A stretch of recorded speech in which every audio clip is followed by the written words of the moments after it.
warahmatullahi wabarakatuh.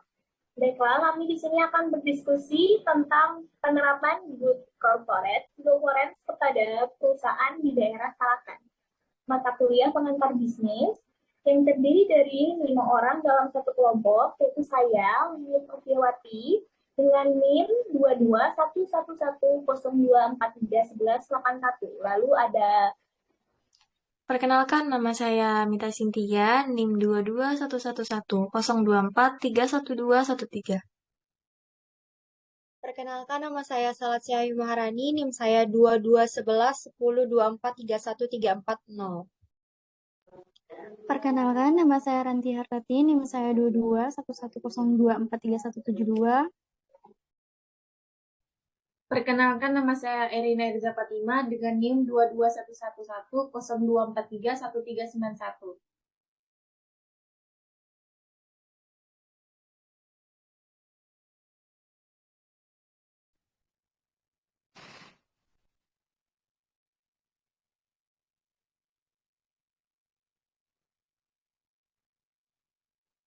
Baiklah, saya akan langsung melanjutkan materi kita, yakni bab 1 pendahuluan latar belakang yang akan dibacakan oleh saya.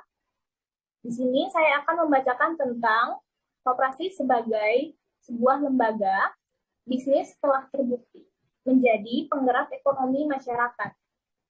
Pada perekonomian global bisnis, koperasi tidak dapat lagi dipandang sebelah mata.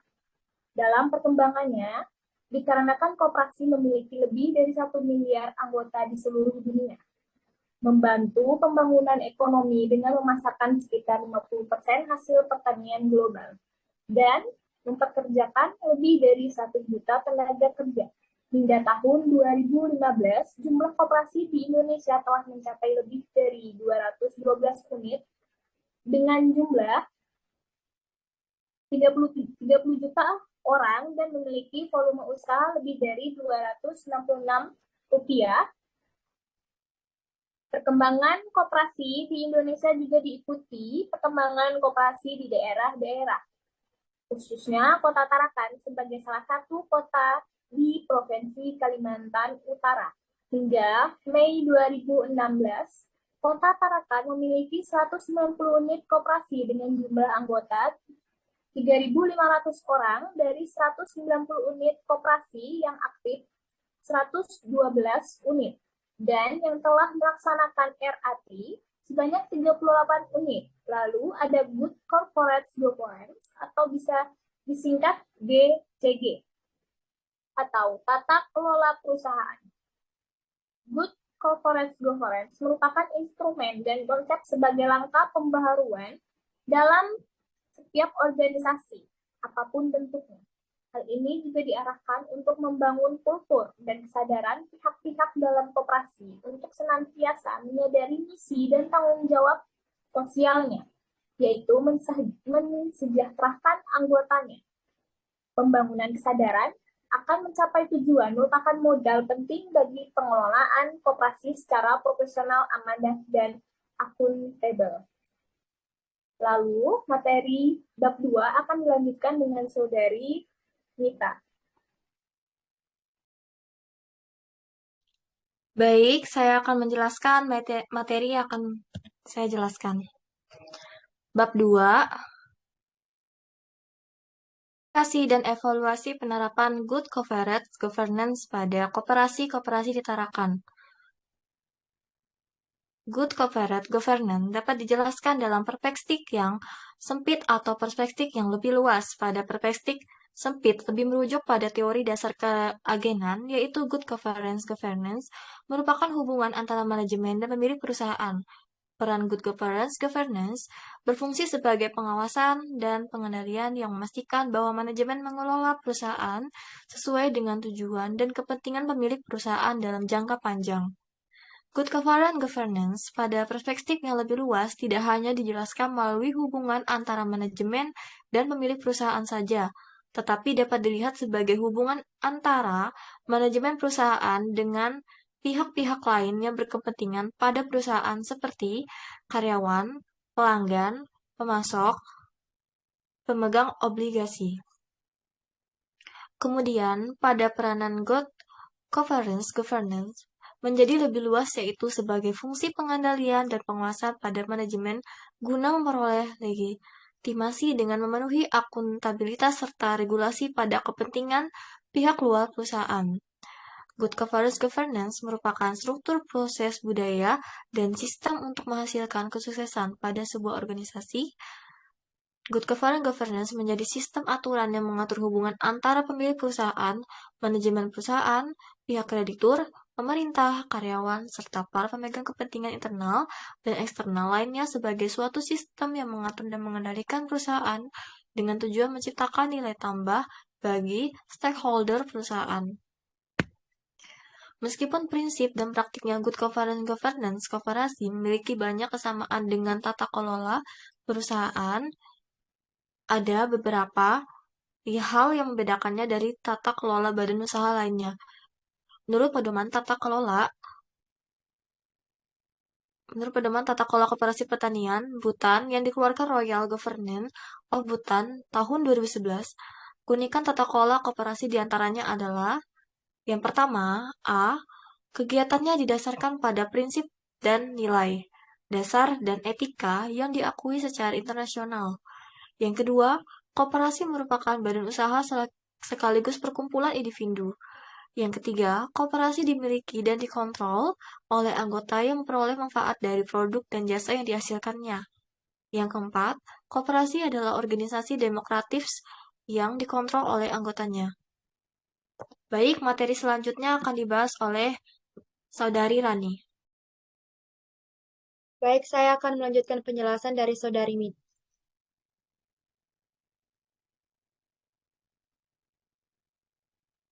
Baik, saya akan melanjutkan penjelasan dari Saudari Mita Cynthia. Pengukuran penerapan Good Governance menggunakan indikator-indikator yang tercantum dalam Peraturan Menteri Koperasi dan Usaha Kecil dan Menengah. Pada pasal 9 ayat 1, 2, dan 3 tentang tiga aspek penerapan akuntabilitas pada koperasi. Ketiga aspek akuntabilitas tersebut meliputi 1. Akuntabilitas organisasi dan manajemen. 2. Akuntabilitas usaha dan pelayanan kepada anggotanya. 3. Akuntabilitas keuangan. Penggunaan pengukuran dengan indikator dari peraturan menteri tersebut lebih dirasakan tepat untuk jenis usaha koperasi dan sesuai dengan regulasi yang terkait dengan koperasi. Adapun indikator-indikator pengukuran Good Governance pada koperasi dari ketiga aspek di atas meliputi sebagai berikut. Aspek akuntabilitas organisasi dan manajemen dengan indikator terdiri dari ketersediaan rumusan visi dan misi koperasi, 2. Kelengkapan legalitas perizinan kegiatan perusahaan koperasi, ketaatan pelaksanaan RAT sesuai peraturan perundang-undangan, kelengkapan peraturan khusus yang perlu ada di koperasi, ketertiban penyelenggaraan organisasi, adanya komitmen untuk menjalankan akuntabilitas koperasi, persyaratan kompetisi pengurus, pengawas, dan pengelola koperasi, pelaksanaan pengembangan sumber daya manusia koperasi, adanya partisipasi anggota dalam kontribusi modal berupa simpanan pokok dan simpanan wajib, pendidikan anggota, yang terakhir peningkatan jumlah anggota. Yang B, aspek akuntabilitas usaha dan pelayanan anggota dengan indikator terdiri dari 1. Kinerja perencanaan, koordinasi dan pengendalian pelayan. 2. Pertanggungjawaban dan dokumentasi laporan kegiatan pelayanan. 3. Ketersediaan sarana dan prasarana usaha pelayanan. 4. Kinerja efektivitas pelayanan kepada anggota. 5. Kinerja perencanaan, keorganisasian, dan koordinasi dan pengendalian bisnis dengan non-anggota. Yang keenam, penanggung jawaban dan dokumentasi laporan kegiatan bisnis. Ketujuh, ketersediaan sarana dan prasarana kegiatan bisnis dengan non-anggota. Yang kedelapan, kinerja efektivitas bisnis dengan non-anggota. Yang kesembilan, kinerja partisipasi anggota dalam menanggung risiko pelayanan dan bisnis. Yang terakhir, tingkat partisipasi anggota sebagai pengguna berdasarkan jumlah anggota yang memanfaatkan pelayanan koperasi. Pengembangan koperasi di Kota Tarakan dari tahun ke tahun berfluktuasi, ada koperasi yang baru tumbuh, tapi ada juga koperasi yang tidak aktif.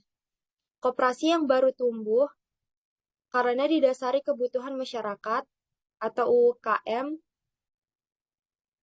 yang ingin mempunyai lembaga atau badan hukum yang akan menanggungi usaha mereka dan mempermudah atau memfasilitasi usaha mereka, baik dari segi permodalan, pemasaran, maupun pengembangan usaha.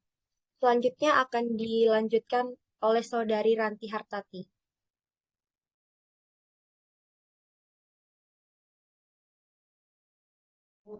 Sorry, baik, saya akan melanjutkan pembahasan bab 2 dari Terselasi Hayum Maharani. Yang kedua, penerapan good corporate governance yang baik untuk menjamin keberlangsungan dan keberhasilan koperasi di Tarakan. Hasil analis penerapan good corporate governance koperasi meliputi dua aspek, yaitu aspek yang pertama aspek akuntabilitas organisasi dan manajemen koperasi, yang kedua aspek akuntabilitas usaha dan pelayanan anggota. Nah, yang pertama saya membahas aspek akuntabilitas organisasi dan manajemen koperasi. Merupakan penyelenggaraan dan pengelolaan organisasi dan manajemen koperasi dilaksanakan sesuai dengan nilai prinsip jati diri koperasi, peraturan perundang-undang yang berlaku, baik dalam anggaran dasar dan anggaran rumah tangga serta kebijaksanaan. Organisasi koperasi yang telah ditetapkan 10 indikator aspek akuntabilitas memiliki 10 indikator organisasi dan manajemen. Partisipasi anggota dalam kontribusi modal merupakan indikator yang tertinggi diterapkan pada level secara baik dan lengkap oleh koperasi-koperasi 81%. Sedangkan indikator yang paling rendah adalah melaksanakan pendidikan bagi anggota koperasi 38%. Pada level penerapan yang belum dilaksanakan secara baik dan lengkap, pendidikan anggota menjadi indikator yang paling tinggi 43%, sedangkan indikator yang terendah adalah melaksanakan RAT sesuai peraturan perundang-undang 14%. Selanjutnya pada level penerapan yang belum dilaksanakan sama sekali, untuk indikator tertinggi adalah pendidikan anggota 19%, dan indikator yang terendah adalah ketertiban penyelenggaraan organisasi 1%. Menurut Permen Koperasi dan Usaha Kecil dan Menengah nomor 20 per MKUM 2015, dalam aspek akuntabilitas organisasi dan manajemen ada 3 unsur yang menjadi pengukuran penerapan GCG koperasi. Tiga unsur tersebut adalah yang pertama pertumbuhan anggota, partisipasi anggota,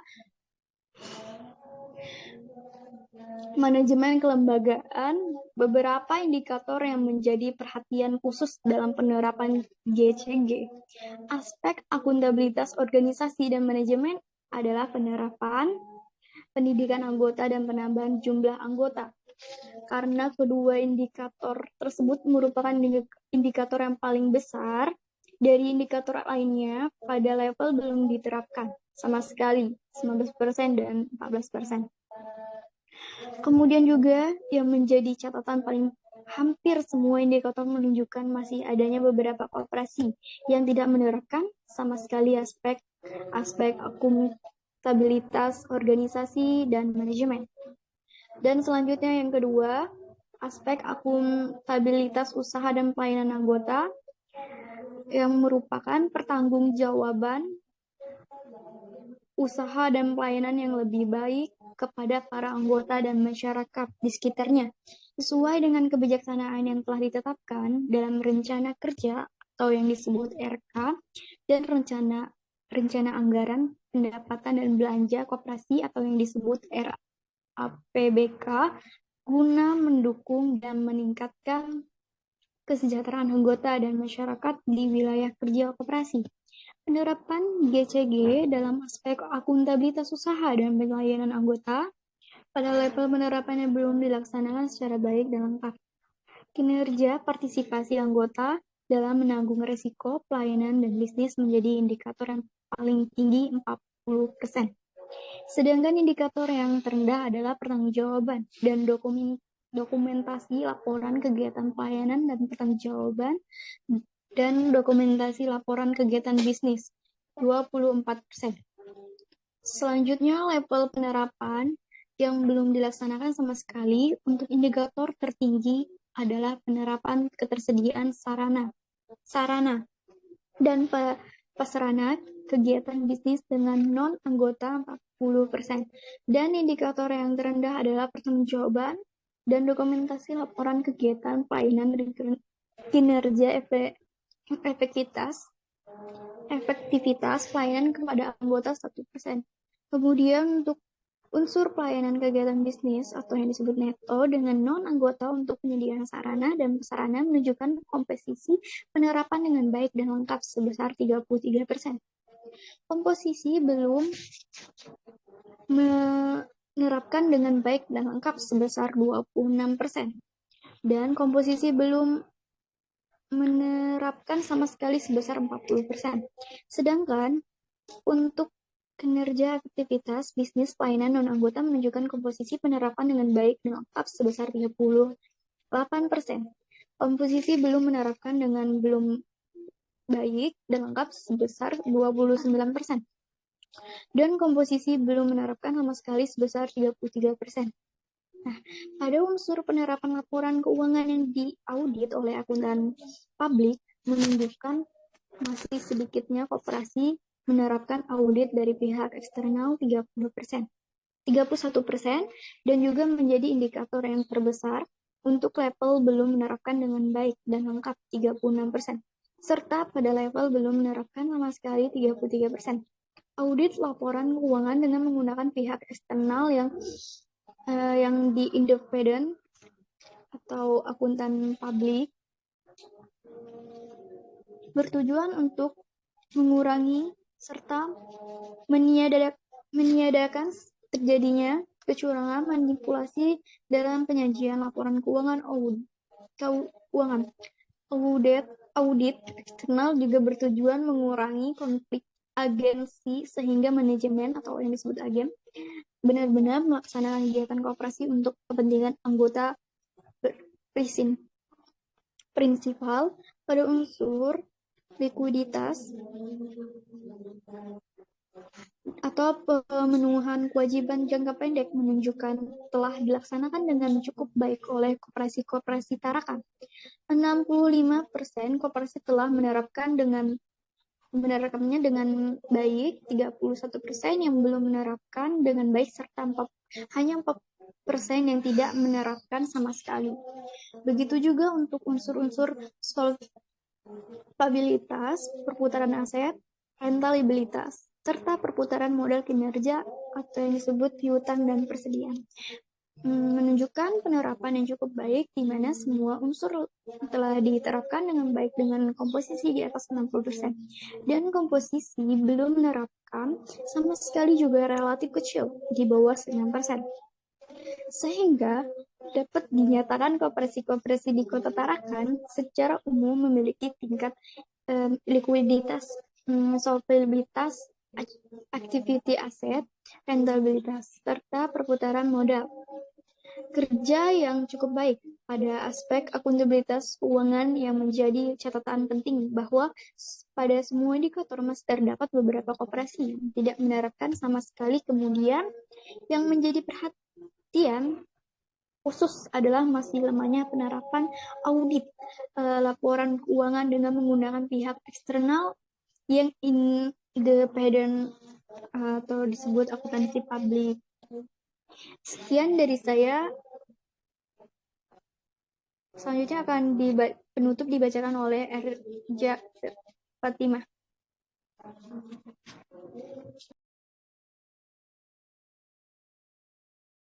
Baik, saya akan membacakan kesimpulan. Usaha dan pelayanan anggota koperasi dapat dinyatakan telah berjalan dengan cukup baik, khususnya pada anggota, namun belum dapat secara penuh memberikan pelayanan, jasa, dan produk bisnisnya kepada masyarakat luas atau dengan non-anggota koperasi. Kemudian, akuntabilitas keuangan koperasi menunjukkan telah melaksanakan penyelenggaraan akuntabilitas keuangan dengan tingkat pertanggungjawaban secara berjenjang. Dari ke-11 indikator, terdapat satu indikator yang masih lemah diterapkan secara penuh, yaitu pelaksanaan audit laporan keuangan yang dilakukan oleh pihak eksternal independen, seperti menggunakan jasa profesional akuntan publik. Pengawasan kinerja koperasi yang berkaitan dengan akuntabilitas keuangan telah dilakukan secara internal. Dalam hal ini, Dewan Pengawas Koperasi memainkan peran penting untuk terciptanya akuntabel keuangan.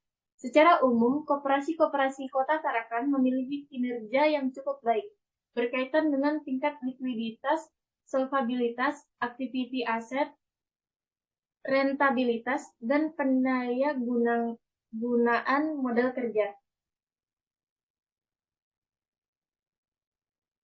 Baiklah, kita akan masuk sesi pertanyaan.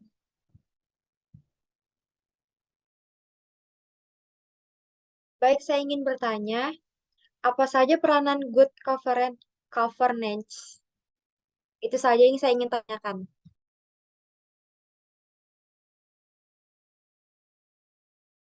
Baik, saya akan menjawab pertanyaan dari Saudari Rani.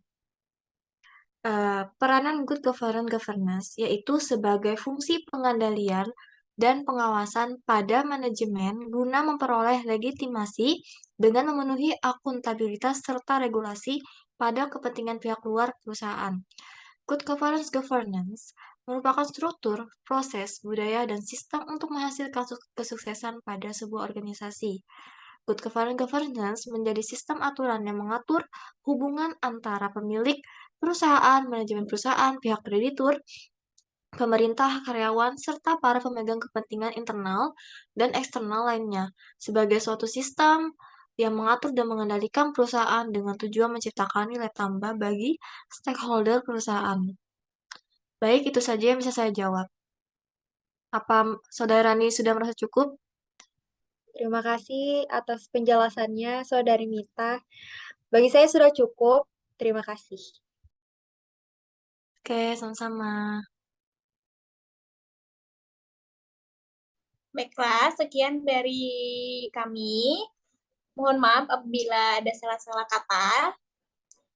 Wabillahi taufiq hidayah. Wassalamualaikum warahmatullahi wabarakatuh.